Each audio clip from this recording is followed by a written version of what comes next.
Illinois a college football playoff contender? Those two terms typically do not go together, but they do in 2025. The Fighting Illini are absolutely the real deal, but can they navigate a difficult Big Ten schedule? That's what we're here to talk about today.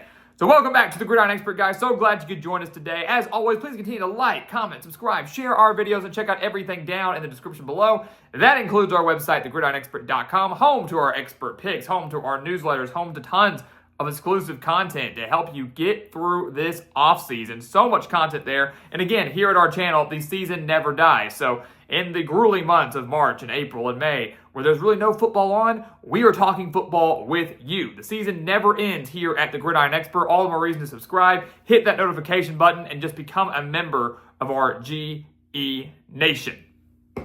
So, we're continuing to break down a handful of teams that have intriguing storylines, teams that could be contenders heading into this next season. Again, lots of content coming your way over these next few months as we lead up to prediction season in June. And I'll be really excited to predict Illinois' official record later on this summer because the Fighting Illini, as we said, are the real deal. They're coming off a historic 2024 season where they won 10 games for the first time since 2001. And if they can just get 7 wins in 2025, they will clinch back-to-back winning seasons for the first time since 2010 and 2011. I think most of us feel pretty good that Illinois will finish with at least 7 wins. We'll clinch another winning season under Brett Bielema in 2025. But the goals are not set at just a 6-7 win season. They're set at maybe being a playoff team. And it's funny because you look at the Big Ten, how great they were in 2024. We're talking about Oregon and Ohio State, who won the national championship, and Penn State, and all these other elite teams within the conference. You didn't talk as much about Illinois.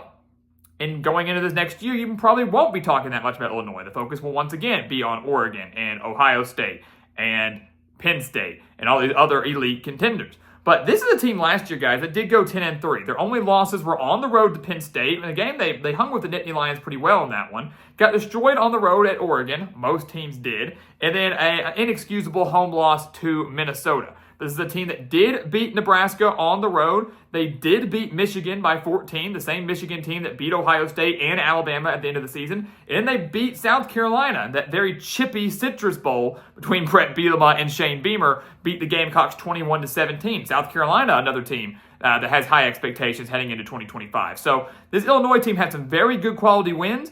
And really, the only bad loss they had was Minnesota. If they hadn't lost to Minnesota, they could have had that argument to maybe be a playoff team in 2025 or 2024. With the field expanding to 12 teams, the opportunity is there for teams to get in there with 2 losses. The opportunity is there to get in there with more than 2 losses if you somehow slip into your conference championships. That's exactly what happened to Clemson. Had 3 losses, but made the ACC championship and ended up making the college football playoff.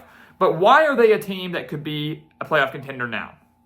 Why are they a team that you should be talking about in 2025? Well, number one, it's momentum. We use that word a lot. This Illinois team carries a lot of momentum into 2025.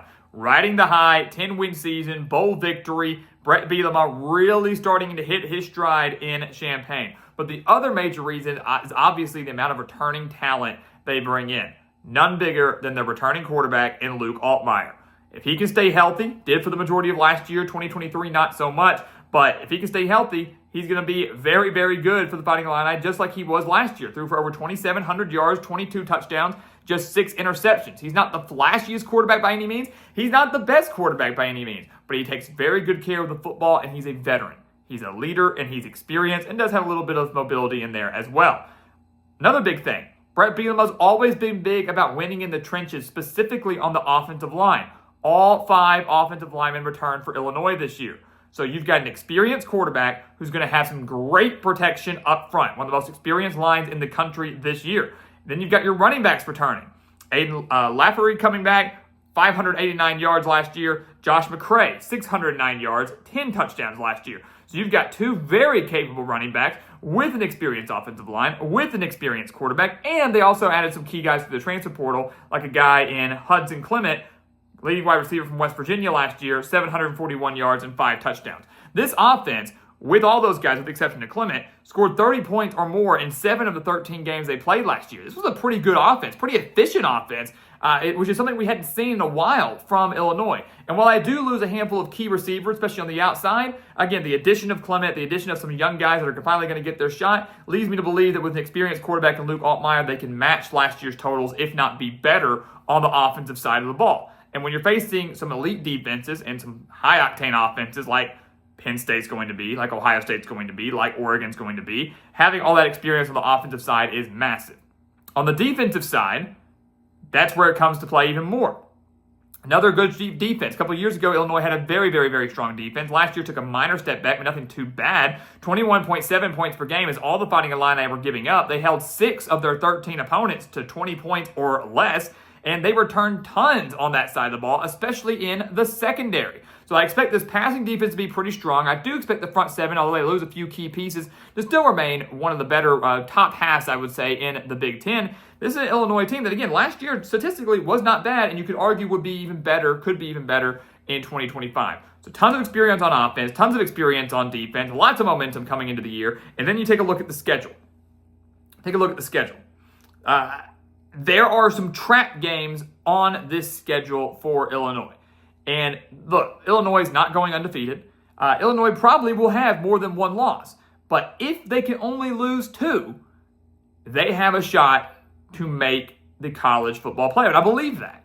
They are on the road to Duke in the non-conference. That will not be an easy game. And I think that, so the second game of the year, that will be a good measuring stick to see where this Illinois team is at and really whether or not Illinois is going to live up to the hype. Duke really exceeded expectations in year 1 under Manny Diaz, has a lot of excitement and high expectations again coming into year 2 under him.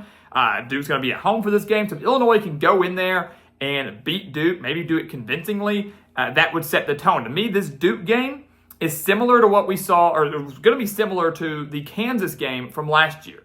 You know, last year, Kansas played Illinois. The Jayhawks were favored. Obviously, it was early in the year, so Kansas still had high expectations. They fell flat on their face as the year went on, but high expectations. Illinois won that game. They pulled off the minor upset, and that kind of set the tone for Illinois football to go, okay, hey, maybe this is going to be a better year than we thought. And it ended up being that way. 10 wins the first time since 2001. The Duke game feels the same way.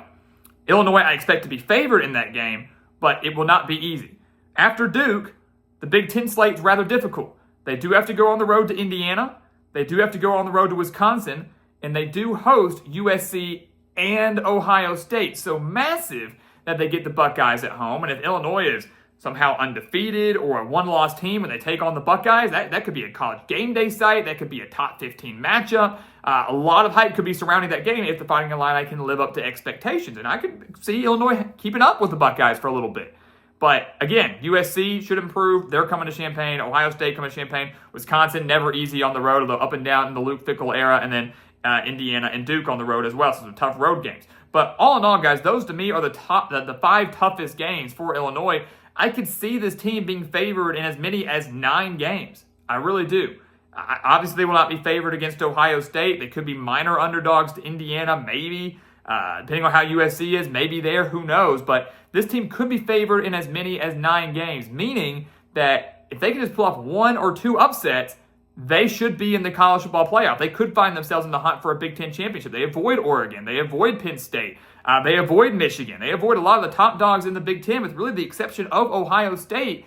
It lines up relatively well for Brett Bielema's squad. Again, they can lose 2 games. If you can win 10 regular season games, you have a case to get in. That's the beauty of this expanded field. Illinois got all the momentum. They've got a lot more talent than you realize. They've got a very experienced and underrated head coach in Brett Bielema. Question now is whether or not you're a believer.